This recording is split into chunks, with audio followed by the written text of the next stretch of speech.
హైదరాబాద్ ఫీర్జాదిగూడ అంకుర పిల్లల ఆసుపత్రిలో దారుణం జరిగింది. చికిత్స కోసం 2 శిశువులను చేర్పించగా 2 రోజుల క్రితం ఒక శిశువు మృతి చెందగా నిన్న మరో శిశువు కన్నుమూసింది. దీంతో ఆ తల్లిదండ్రులకు గర్భశోకం మిగిలింది.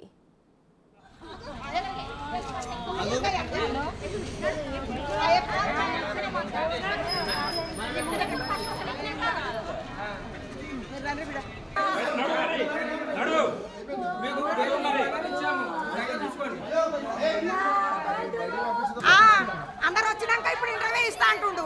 మరి అప్పుడు అనలేదు. మరోవైపు 2 పసికందుల చికిత్స కోసం అంకుర ఆసుపత్రి యాజమాన్యం దాదాపు 5 లక్షల రూపాయలు వసూలు చేసింది. కానీ ఇద్దరిని వైద్యులు బతికించలేకపోయారు. అంతేకాదు నిన్న మృతి చెందిన శిశువు మృతదేహం ఇవ్వాలంటే మరో 1,40,000 రూపాయలు డబ్బు కట్టాలంటూ పిల్లల తల్లిదండ్రులు బంధువులపై ఆసుపత్రి యాజమాన్యం ఒత్తిడి పెట్టింది.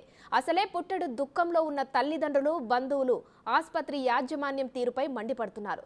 శిశువు మృతదేహాన్ని అప్పజెప్పాలంటూ హాస్పిటల్ ముందు ఆందోళనకు దిగారు.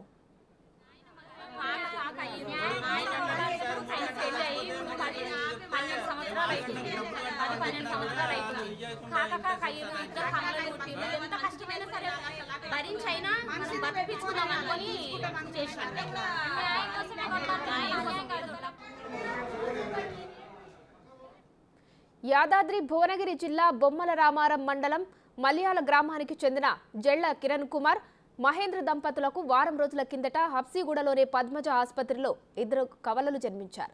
అయితే ఇరువురి ఆరోగ్యాలు బాగా లేకపోవడంతో ఫీర్జాదిగూడలోని అంకుర ఆసుపత్రికి తరలించారు.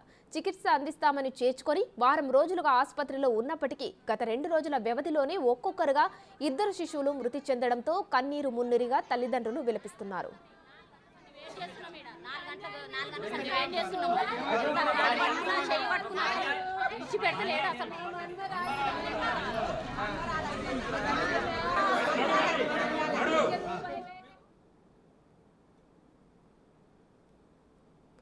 సరైన వైద్యం అందించకపోవడం వల్లనే శిశువులు మృతి చెందారని తల్లిదండ్రులు బంధువులు వాదిస్తున్నారు. మరోవైపు సమాచారం అందుకున్న జర్నలిస్టులు ఆసుపత్రి వద్దకు చేరుకొని వీడియో చిత్రీకరిస్తున్న తరుణంలో ఆసుపత్రి సిబ్బంది మీడియాపై దాడికి యత్నించారు.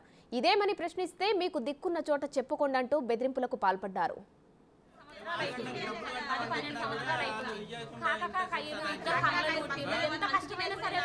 భరించైనా మనం బతికించుకున్నాం అనుకొని చేసినాం.